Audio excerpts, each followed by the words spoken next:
کہتے ہیں کہ عضد الدولہ کے دور میں ڈاکو کا ایک گروہ تھا، لوٹ کا سوٹ کرتے تھے، لوگوں کو شوٹ کرتے تھے، گاٹیوں میں چھپ جاتے تھے، پہاڑیوں پہ جا کے ان پر قابو پانا بڑا مشکل ہو گیا تھا۔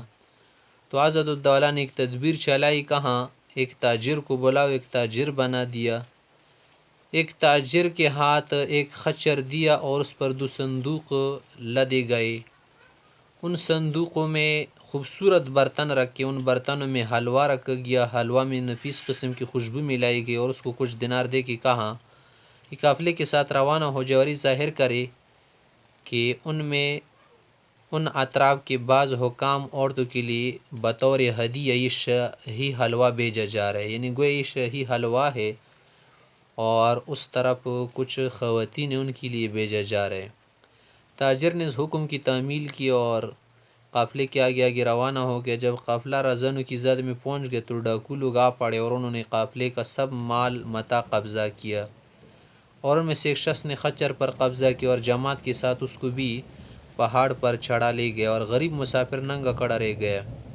پھر خچر والے ڈاکو جب صندوق کھولا تو اس میں حلوہ ملا جس کی خوشبو پھیل گئی، بہت نفیس خوشبو تھی نا۔ وہ اس سے ڈرا کہ اس کو صرف اپنے پاس چھپا سکے، تو اس نے تمام ساتھیوں کو آواز دی کہ آ جاؤ، حلوہ ہے ادھر۔ سب نے آ کر نفیس چیز دیکھی نا، جو پہلے دیکھی نہیں تھی، سب بھوکے تھے، تو اس پر سب کے سب ٹوٹ پڑے اور خوب کھایا۔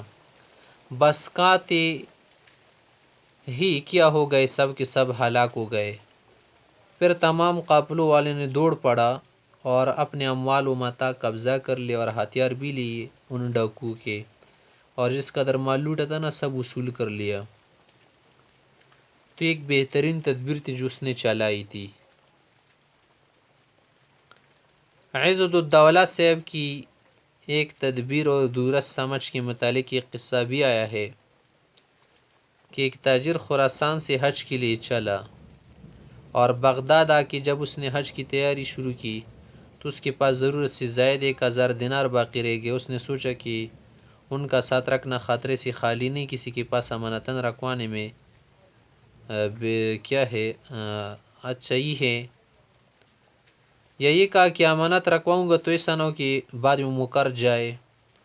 تو اس نے کیا کر دیا، جنگل جا کے ایک ارنڈ درخت کے نیچے گڑھا کھود کے ان دینار درہم وغیرہ کو دفن کر دیا، دبا دیا، کسی نے نہیں دیکھا۔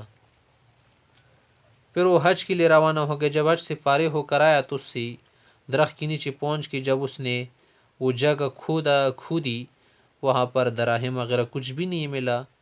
اب تو اس نے رونا شروع کر دیا۔ جب اس سے لوگوں نے حال پوچھا تو اس نے کہا کہ زمین نے میرا مال چرایا۔ جب اس کی بری حالت ہو گئی نا تو اس سے کہا گیا کہ عضد الدولہ کے پاس جاؤ، ان کی بہت درست سمجھ ہے، کوئی نہ کوئی بات تو بتائے گا۔ اس نے کہا کہ وہ غیبدان ہے۔ فرمائے گا کہ غیبدان نہیں ہے، جاؤ، جانے میں کیا حرج ہے۔